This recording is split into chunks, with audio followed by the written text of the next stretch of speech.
যুবকদেরকে বলছি, এই বয়ান আমার যুবকদেরকে উৎসাহিত করার জন্য। বাবা, যে ব্যক্তি দাড়ি পাকিয়ে গেছে সে হাজার সিজদা করলেও আর যুবক হতে পারবে না। কিয়ামতের ময়দানে আল্লাহ পাক 7 ব্যক্তিকে আরশে নিচে জায়গা করিয়ে দেবেন। এর মধ্যে এক ব্যক্তি শাবুন নাশা ফি ইবাদাতিল্লাহ, ওই যুবক যার জৈবনটা মাওলার ইবাদতে কাটায় দিস। আমাদের দাড়ি পাকিয়ে গেছে, হাজার ইচ্ছা করলো আর কথা বলেন না কেন, আর না, কিন্তু তোমাদের সময় চলিয়া যায়। অনেক দামি সময়, অনেক দামি। যে যুবকটা বালেগ হওয়ার পর থেকে মাওলাকে সেজদা দেওয়া শুরু করছে, সেজদা ছাড়ে নাই। আর যেই ব্যক্তি মাত্র 50 বছর পরে আল্লাহকে সেজদা দেওয়া শুরু করছে, দুজনের মানে একই, ঠিক না? এটা আকলে ধরে না, এটা জ্ঞান কবুল করে না। যেই ব্যক্তি দাড়ি ওঠার পরের থেকে দাড়ি রাখা শুরু করছে, আর যেই ব্যক্তি বুড়া হওয়ার পরে গান ভিতরে ঢুকে গেছে, নাপিত দাড়ি কাটতে চায় না, নানা হয়ে গেছে, দাদা হয়ে গেছে, নানা কা দাড়ি, দাদা কা দাড়ি, বুঝলেন না? এই দাড়ি কার? নানার দাড়ি, সুন্নতি দাড়ি না। এই দাড়ি হলো দাদা কা দাড়ি, দাদা হওয়ার কারণে দাড়ি, নবীর প্রেমের দাড়ি না। সভাপতি কা দাড়ি, মাদ্রাসা মসজিদের সভাপতি হয়েছে, দাড়ি না রাখলে মানায় না। এই দাড়ি মদিনাওয়ালার প্রেমের আয়েশকের দাড়ি না। এই দাড়ি হলো কিসের দাড়ি? কথা বলে না কেন?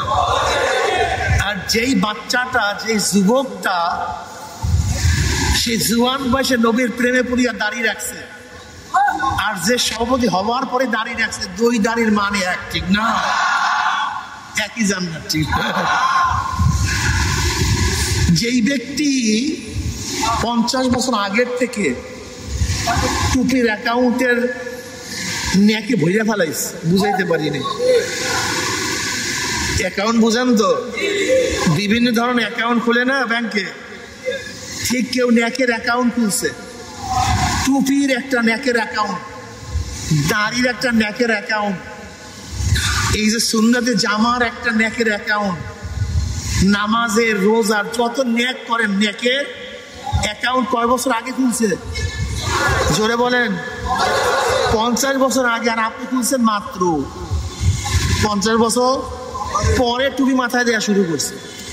60 বছর বয়সে দাড়ি রাখা শুরু করছে, একেবারে শেষের দিকে একটু সুন্নতে জামা পরা শুরু করছে।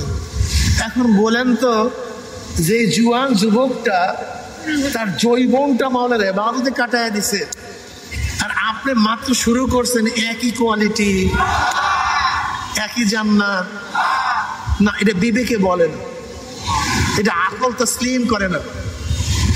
দেখেন তো, একই ব্র্যান্ডের দুইটা গাড়ি, BMW, মার্সিডিজ, ল্যামোজিন, একই ব্র্যান্ড, একই সিসি, একই রোড। একটা গাড়ি তার গন্তব্যস্থলে 50 বছর আগে রওনা করছে, কয় বছর? আর একটা গাড়ি তার গন্তব্যস্থলে 50 বছর পরে রওনা করছে। আচ্ছা বলেন তো, যেই গাড়িটা 50 বছর আগে রওনা করছে, 50 বছর পরের গাড়ি ওই আগের গাড়িকে ধরা সম্ভব? কেন সম্ভব না? Quality, CC. আপনার এক্সিলারেটর আছে, তারও তো এক্সিলারেটর আছে। আপনার রাস্তা ফিরে, তারও তো রাস্তা ফিরে, কিন্তু তাকে ধরবেন কিভাবে? সে তো 50 বছর আগে রওনা করছে। আপনি 5 ওয়াক্ত নামাজ পড়বেন, যে ব্যক্তি 50 বছর আগে 5 ওয়াক্ত নামাজ পড়ছে, সে কয় ওয়াক্ত পড়বে? কথা বলেন না কেন? আর আপনিও তাতে সে 50 বছর আগের থেকে 5 ওয়াক্ত নামাজ পড়ছে, 50 বছর আগের থেকে, আর আপনি মাত্র 5 ওয়াক্ত শুরু করছেন। যদি 50 বছর আগের ব্যক্তিকেও আল্লাহ পাক একই জান্নাত দেয়, আর আপনি 50 বছর পরে নামাজ ধরে একই জান্নাত দেন, এটা কেমন হলো? আমাকে বলেন তো। যে 95 মার্কস পাইছে, তাকেও যে বেতন আর যে 33 পাইছে একই বেতন যদি হয়, তাহলে এত মার্কসের গুরুত্বটা কোথায়, তার দাম কোথায়? আবার দেখেন ভাবিয়েন না হুজুর আল্লাহ জানে কি অবস্থায় করছে। না, মাওলা পাক রব্বুল আলামিন কাকে কি দিবেন মাওলা পাকই ভালো জানেন। এটা কি ভালো জানেন? কিন্তু আমরা বলতেছি একটু নবীর হাদিস অনুযায়ী, নবী বলছেন ওই হায়াত সর্বশ্রেষ্ঠ হায়াত, যে হায়াত লম্বা হবে ন্যাকও বেশি হবে। ওই হায়াত নিকৃষ্ট হায়াত, যে হায়াত লম্বা হবে গুনাহও বেশি হবে। তাই যে ব্যক্তি 50 বছর আগের থেকে ন্যাক কামাই করছে আর যে ব্যক্তি 50 বছর পরে ন্যাক কামাই করছে, এক হয় কিভাবে?